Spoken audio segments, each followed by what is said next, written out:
គ្នាគួរតែកំចាត់នៅភាពភ័យខ្លាចចាមកលើកសរសើរខ្លួនឯងចាការភាពភ័យខ្លាចនឹងបងប្អូនចាអញ្ចឹងបងប្អូនការដែលយើងធ្វើឲ្យឈ្នះទៅលើភាពភ័យខ្លាចគឺធ្វើឲ្យចិត្តយើងមានភាពក្តីសុខភាពរីករាយស្នាមញញឹមជឿជាក់ភាពជឿជាក់លើខ្លួនឯងសេចក្តីស្រឡាញ់ដែលយើងស្រឡាញ់ខ្លួនឯងពិតប្រាកដបងប្អូនចារកឃើញខ្លួនឯងពិតប្រាកដស្រឡាញ់ខ្លួនឯងយ៉ាងពិតប្រាកដសេចក្តីស្រឡាញ់នេះហើយដែលធ្វើឲ្យយើងមានភាពក្លាហានមានភាពជឿជាក់ចាអញ្ចឹងបងប្អូនត្រូវតែរកសេចក្តីស្រឡាញ់ខ្លួនឯងប្រាប់ថាស្រឡាញ់ខ្លួនឯងចាប្រាប់បេះដូងខ្លួនឯងចាប្រាប់បេះដូងខ្លួនឯងថាយើងស្រឡាញ់ខ្លួនឯងចាប្រាប់ថាស្រឡាញ់អរគុណគ្រប់សពបែបយ៉ាងយើងជាមនុស្សអស្ចារ្យយើងជាមនុស្សដែលខ្លាំងពូកែយើងអាចសាងបានគ្រប់យ៉ាងបងប្អូនពីមុនខ្ញុំចាពីមុនខ្ញុំជាមនុស្សម្នាក់ដែលមានក្តីស្រឡាញ់ណាបងប្អូនតែខ្ញុំអត់ដឹងថាច្បាប់ស្រុកទាញហ្នឹងវាធ្វើចឹងទៅជាលក្ខណៈច្បាប់ស្រុកទាញអីខ្ញុំអត់ដឹងទេតែខ្ញុំមានក្តីស្រឡាញ់មួយដែលពិតប្រាកដខ្ញុំមានក្តីស្រឡាញ់ដែលចែកម្លែកបងប្អូនហើយខ្ញុំអត់មានញាតិមិត្តខ្ញុំអត់និយាយទៅខ្ញុំអត់សូវរញ៉េញ៉ៃជាមួយអ្នកដទៃជុំវិញខ្លួនខ្ញុំនេះយើងលេងសើចនិយាយអីធម្មតាប៉ុន្តែយើងអត់មានពេលវេលាទៅអង្គុយទោះបីយើងទៅលេងក៏ដោយបងប្អូនពីមុនខ្ញុំទៅលេងខ្ញុំអត់មានការងារអីធ្វើទេគឺខ្ញុំនៅមើលតកូនមើលអីចឹងប៉ុន្តែខ្ញុំពេលវេលាខ្ញុំគឺថ្ងៃខ្ញុំគេខ្ញុំសម្រាប់អីចឹងទៅខ្ញុំអត់មានពេលវេលាទៅអង្គុយទៅចែកពេកញ៉ៃរឿងនេះរឿងនោះជាមួយអ្នកដទៃទេគឺខ្ញុំភាគច្រើននៅជាមួយខ្លួនឯងនៅជាមួយនឹងកូនរបស់ខ្ញុំនៅពេលទំនេរខ្ញុំនៅម្នាក់ឯងនៅក្នុងផ្ទះនៅអីចឹងណាបងប្អូនធ្វើការងារដែលយើងកំពុងតែធ្វើចាហ្នឹងខ្ញុំបងប្អូនតាមជឿពីមុនមកដែលខ្ញុំមុននឹងខ្ញុំរស់ស៊ីចាគឺខ្ញុំនៅជាមួយខ្លួនឯងនៅមានពេលវេលានៅជាមួយខ្លួនឯងតែខ្ញុំអត់ដឹងថាខ្ញុំគិតអីខ្លះហេតុតែយើងមានគោលដៅយើងចង់មានមុខរបរមួយចាហើយយើងស្រឡាញ់មុខរបរតែពេលហ្នឹងយើងចាប់ដើមនឹកឃើញចង់ធ្វើអីយើងបានសម្រេចធ្វើអីក៏សម្រេចធ្វើអីក៏ជោគជ័យចាធ្វើអីក៏បានយើងចង់បានអីយើងបាននឹងមែនបងប្អូនចាពេលហ្នឹងគឺអារម្មណ៍យើងអត់មានខ្វាយខ្វល់ពីបញ្ហាសេដ្ឋកិច្ចពីបញ្ហានេះនោះអីសោះគ្រប់ទាំងអស់យើងអត់ខ្វល់យើងអត់យល់យើងអត់ដឹងទេបងប្អូនដល់ពេលមកជួបចាយើងរកអីក៏បានធ្វើអីក៏បានចង់បានអីបាននឹងទិញអីក៏បា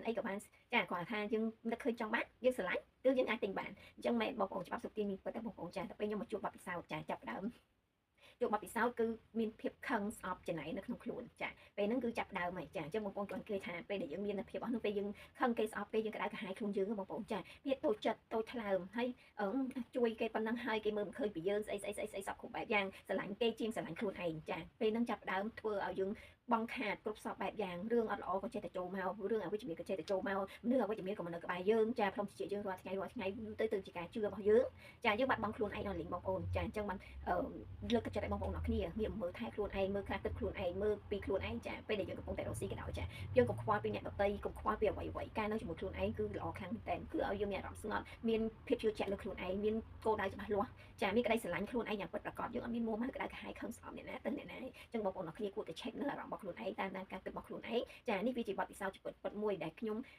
នឹកឃើញការពីមុនដែលខ្ញុំមុននឹងខ្ញុំជួបបញ្ហាជួបវិបត្តិជួបអ្វីគ្រប់យ៉ាងដោយសពថ្ងៃហ្នឹងគឺដោយសារតែការភាពខឹងស្អប់ចំណែនបាត់ក្តីស្រឡាញ់ខ្លួនឯងបងប្អូនចាមួម៉ៅខឹងគេសពគ្រប់បែបយ៉ាងនេះហើយជាដើមហេតុដែលធ្វើឲ្យខ្ញុំជួបបញ្ហាជួបវិបត្តិចាជួបអ្វីគ្រប់យ៉ាងដូចសប្តាហ៍ថ្ងៃដែលកំពុងតែជួបតែក៏ខ្ញុំអរគុណបទពិសោធន៍នឹងដែរដែលឲ្យខ្ញុំមានភាពអស្ចារ្យជាងមុនខ្លាំងជាងមុនប្រកែជាងមុនហើយខ្ញុំអាចយល់ដឹងពីជីវិតយល់ដឹងពីខ្លួនឯងច្បាស់យល់ដឹងពីច្បាប់ស្រុកទាញនឹងយ៉ាងពិតប្រាកដចាខ្ញុំពីមុនខ្ញុំស្រុកទាញតែអត់ដឹងខ្លួននេះបងប្អូនចាខ្ញុំប្រាថ្នាអីក៏បានដែរខ្ញុំស្រឡាញ់អីខ្ញុំបានដឹងចាមានខ្ញុំមានអារម្មណ៍ថាពេលហ្នឹងមែនខ្ញុំចង់បានអីខ្ញុំបានដឹងតាមបំណងប្រាថ្នារបស់ខ្ញុំតែពេលយើងមានភាពចំណែនភាពខាខឹងខាស្អប់ចូលមកក្នុងជីវិតរបស់យើងបងប្អូនធ្វើឲ្យយើងបាត់បង់ខ្លួនឯងបាត់បង់នៅអ្វីដែលយើងធ្លាប់មានក្តីស្រឡាញ់ឲ្យខ្លួនឯងខ្ញុំជាមនុស្សម្នាក់ដែលស្រឡាញ់ខ្លួនឯងខ្លាំងមែនតើចាខ្ញុំចូលចិត្តមើលថែសុខភាពខ្លួនឯងស្រឡាញ់ខ្លួនឯងខ្ញុំអត់សូវខ្វល់ពីអ្នកដទៃអត់សូវខ្វល់ពីការនិយាយពីគេពីនេះពីនោះអង្គុយពេលវេលាអង្គុយលេងនិយាយអីអត់ប្រយោជន៍ទេខ្ញុំភាគច្រើនខ្ញុំនៅជាមួយខ្លួនឯងខ្ញុំធ្វើតែការងារផ្ទះខ្ញុំឬក៏អីចឹងទៅហើយវាជាក្តីស្រឡាញ់មួយដែលពិតប្រាកដយើងមានអារម្មណ៍ថាពេលនោះយើងស្រឡាញ់មែនចាអ្នកណាក៏ស្រឡាញ់ដែរបងប្អូនញាតិមិត្តចិត្តខាងប្តីប្រពន្ធក្រុមគ្រួសារគឺយើងមានក្តីស្រឡាញ់យ៉ាងពិតប្រាកដយើងមានភាពចំណាយដល់មានការខឹងដល់មានការស្អប់តែដល់ពេលមានពេលវេលាមួយដែលការខឹងការស្អប់របស់យើងចូលមកបងប្អូនវាធ្វើឲ្យយើងមានភាពចំណាយមានភាពតូចចិត្តគេយប់ឡើងក៏មួម៉ៅខឹងគេនឹកឃើញខឹងនឹកឃើញស្អប់ចានេះហើយដែលជាមូលហេតុដែលធ្វើឲ្យយើងជួបបញ្ហាជួបវិបត្តិដល់សប្តាហ៍ថ្ងៃចាអញ្ចឹងឥឡូវខ្ញុំមកយល់ដឹងពីក្នុងខ្លួនរបស់ខ្ញុំចាអញ្ចឹងខ្ញុំអាចយល់ដឹងពីក្នុងខ្លួនរបស់ខ្ញុំថាខ្ញុំកំពុងគិតអីខ្ញុំកំពុងធ្វើអីខ្ញុំអាចតាមតានតអារម្មណ៍ហើយខ្ញុំយល់ដឹងពីច្បាប់នៃការសុខទីនឹងបានខ្លះចាមិនទាន់ 100% ទេតែខ្ញុំអាចយល់ដឹងថាអូមកពីចេះយើងបោះដានជើងយើងពីមុនមករហូតមានបញ្ហារហូតដល់ពេលនេះតើយើងធ្វើអ្វីខ្លះចាអញ្ចឹងបងប្អូនអរគ្នាលើកទឹកចិត្តបងប្អូនគ្នាងាកមក check នៅអារម្មណ៍ខ្លួនឯងការគិតរបស់ខ្លួនឯងការខឹងការស្អប់ការចំណាយបងប្អូនយើងទាំងអស់គ្នាណាក៏មានដែរសេចក្តីស្រឡាញ់យ៉ាងពិតប្រាកដចាសំខាន់ស្រឡាញ់ខ្លួនឯងកុំខឹងគេកុំស្អប់គេកុំមុំឲ្យក្តៅក្រហាយមកដេកគិតដេកតូចចិត្តពិបាកចិត្តតែខ្លួនឯងទេអញ្ចឹងបងប្អូនអរគ្នាចង់បានសេចក្តីសុខពិតគឺរកខ្លួនឯងឲ្យឃើញហើយយើងជាអ្នកណាបងប្អូននឹងទទួលបានសេចក្តីសុខពិតចេញពីដួងចិត្តរបស់បងប្អូនសេចក្តីស្រឡាញ់ដែលពិតប្រាកដចាគឺយើងមានតែស្នាមញញឹមមានតែភាពរីករាយបងប្អូនរកខ្លួនឯងឃើញចាថាយើងជាអ្នកណាបងប្អូននឹងទទួលបានសេចក្តីសុខពិតចេញពីដួងចិត្តរបស់បងប្អូនចាចាញ់លែងក្តីស្រឡាញ់ពីខ្ញុំគុណធា